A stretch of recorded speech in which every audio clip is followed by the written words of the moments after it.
ಒತ್ತಡ ಕಡಿಮೆ ಮಾಡಿಕೊಳ್ಳಲು ಮೊದಲು ಸರಿಪಡಿಸಿಕೊಳ್ಳಬೇಕಾಗಿರುವುದು ಏನು?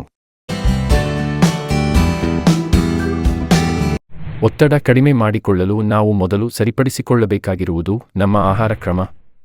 ಏಕೆಂದರೆ ಒತ್ತಡ ಹೆಚ್ಚಾಗಲು ಒಂದು ಮುಖ್ಯ ಕಾರಣವೆಂದರೆ ನಮ್ಮ ಮೆಟಬಾಲಿಸಮ್ ಮತ್ತು ಹಾರ್ಮೋನುಗಳ ಸ್ಥಿತಿ ಸರಿ ಇಲ್ಲದಿರುವುದು.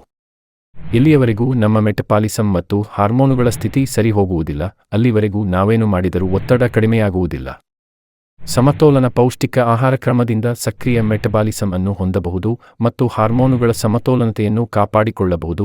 ಇದರಿಂದ ದೇಹದಲ್ಲಿ ಎನರ್ಜಿ ಹೆಚ್ಚಾಗಲು, ಚುರುಕಾಗಿರಲು, ಉತ್ಸಾಹಿಕರಾಗಿರಲು, ಹೆಚ್ಚು ವ್ಯಾಯಾಮಗಳನ್ನು ಮಾಡಲು, ಖುಷಿಯಾಗಿರಲು ಮತ್ತು ಸರಿಯಾಗಿ ನಿದ್ರಿಸಲು ಸಹಾಯವಾಗುವುದರಿಂದ ನಮ್ಮ ಒತ್ತಡವನ್ನು ಕಡಿಮೆ ಮಾಡಿಕೊಳ್ಳಬಹುದು.